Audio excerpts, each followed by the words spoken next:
Selamat sore semuanya, perkenalkan nama saya Desti Arya Purba dengan NIM 2424 10 10 10 55 dari Program Studi Sistem Informasi kelas Data Mining A.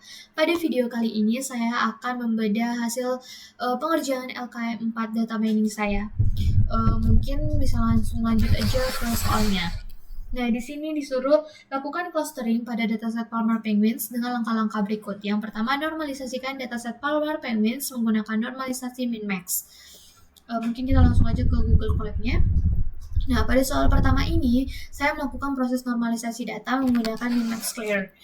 Di awal kode ini, saya mengimpor beberapa libraries seperti Pandas untuk membaca data, NumPy untuk perhitungan numerik, Matplotlib untuk visualisasi, serta min-max clear dan key-means dari Scholar. Setelah itu, saya membaca dataset menggunakan PD Read CSV, kemudian memilih 4 fitur utama, yaitu Bilek, Build-Up, Flipper Like, dan Body Mask G. Saya juga menggunakan Dropna untuk menghapus data yang kosong supaya enggak mengganggu proses clustering. Selanjutnya, saya membuat objek min-max clear dengan menggunakan fit transform, di mana ini untuk mengubah seluruh nilai data ke dalam rentang 0 sampai 1. Proses ini penting karena key-means ini sendiri menggunakan perhitungan jarak, sehingga jika nggak dinormalisasi, fitur dengan nilai besar seperti berat badan itu akan lebih mendominan dibandingkan fitur lainnya. Mungkin lanjut ke soal nomor 2. Oh ya, nanti hasilnya data setelah dinormalisasikan itu min-max akan seperti berikut. Yang kedua, tampilkan scatter plot sebelum clustering. Pada soal nomor 2 ini, saya menampilkan scatter plot untuk melihat persebaran data sebelum dilakukan clustering. Saya membuat beberapa kombinasi fitur yang seperti berikut ini. Itu kombinasi atribut juga. Seperti antara Bilek dengan Flipperlike, serta kombinasi lainnya.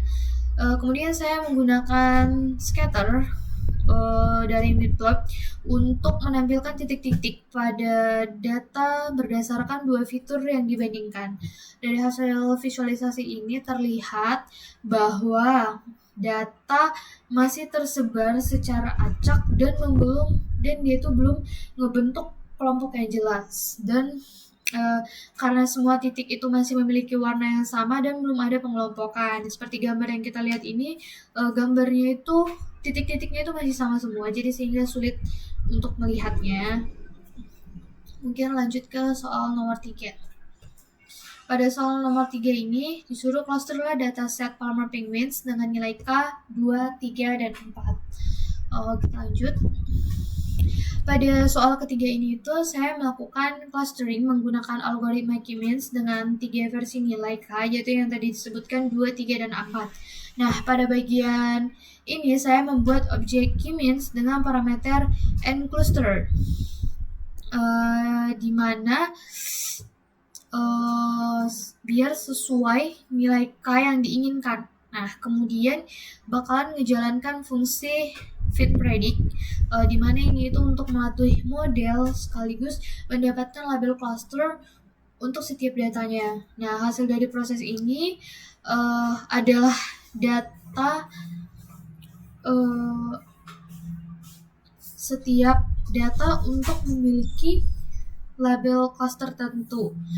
Selain itu juga aku mengambil nilai centroid menggunakan cluster center, yaitu titik pusat dari setiap cluster. Terus dalam visualisasinya setiap cluster ini ditampilkan dengan warna yang berbeda, sehingga tampilan warnanya itu di warna yang sedangkan dari centroidnya itu ditampilkan itu dengan tanda X, kayak seperti gambar ini nih.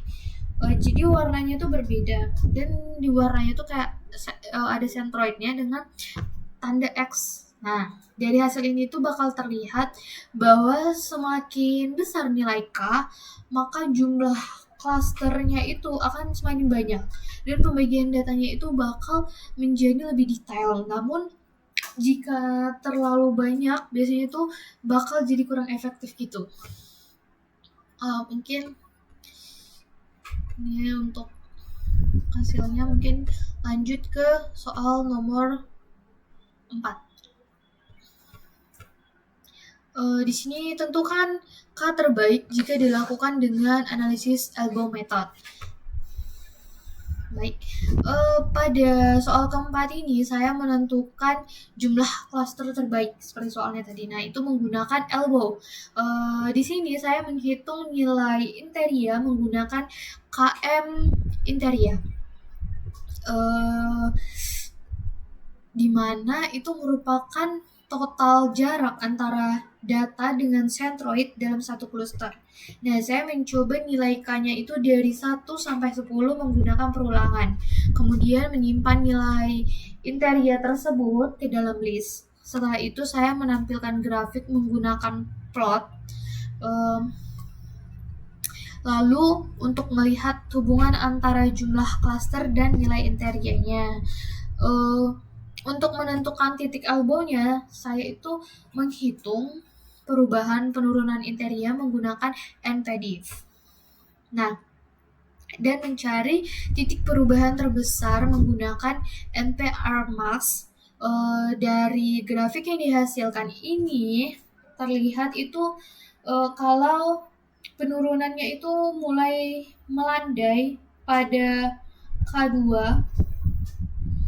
sehingga dapat disimpulkan itu bahwa jumlah klaster terbaik itu adalah K2.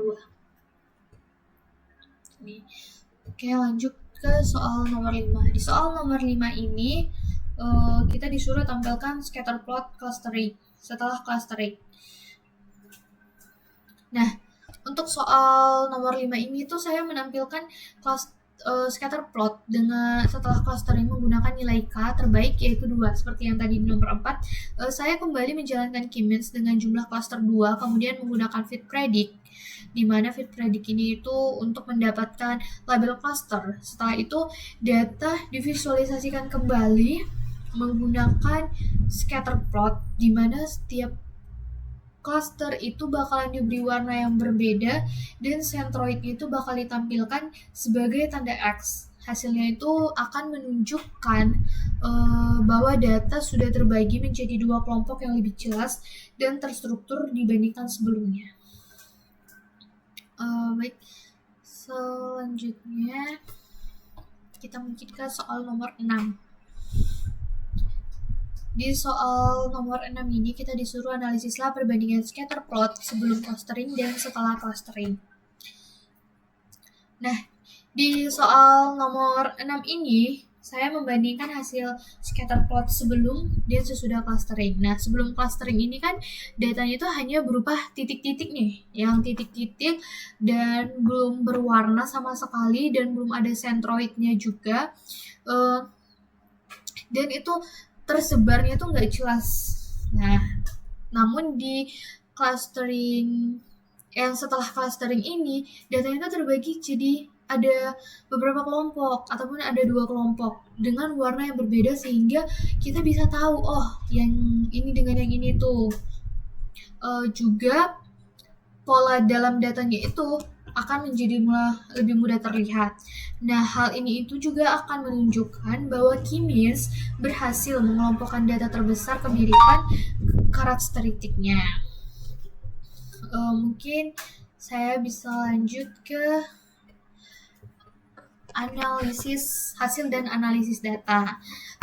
Berdasarkan yang saya kerjakan pada dataset Palmer Penguins ini, proses pertama itu dimulai dengan menormalisasikan data menggunakan Mimexclair. Nah, langkah ini itu sangat krusial karena atribut seperti berat badan memiliki rentan angka yang jauh lebih besar dibanding jangka paruh, sehingga tanpa normalisasi perhitungan jarak dalam K-means akan menjadi bias. Setelah data berada dalam rentan yang sama, saya melakukan analisis menggunakan elbow method untuk menentukan jumlah kelompok yang paling pas. Dari grafik yang dihasilkan terlihat jelas bahwa penurunan interia atau WCSS mulai melandai secara konsisten setelah titik K2, yang menandakan bahwa dua klaster adalah pilihan paling optimal secara statistik untuk kombinasi atribut yang diuji. Saat membandingkan scatter plot sebelum dan sesudah proses clustering, terlihat perubahan yang signifikan sebelum diproses.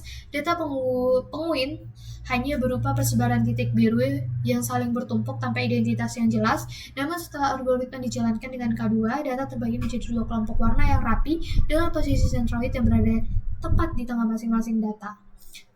Kombinasi atribut panjang sirip atau von Flipper dan massa tubuh menunjukkan pemisahan yang paling kontras yang mengindikasikan bahwa kedua fitur fisik ini adalah pembeda utama dalam struktur data penguin ini. Nah, untuk kesimpulannya sendiri melalui tugas ini saya menyimpulkan bahwa algoritma K-means clustering mampu mengorganisir dataset penguin ke dalam kelompok-kelompok yang logis berdasarkan karakteristik fisiknya. Penentuan nilai K2 melalui metode ELDO terbukti paling efektif karena memberikan hasil pengelompokan yang paling stabil dan tidak dipaksakan. Selain itu, peran normalisasi sangat menentukan keberhasilan algoritma ini dalam proses data yang memiliki satuan berbeda-beda.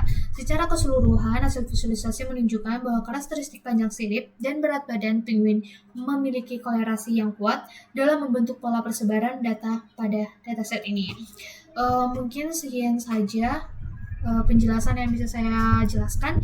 Apabila ada kesalahan kata dan jawaban, saya mohon maaf. Terima kasih.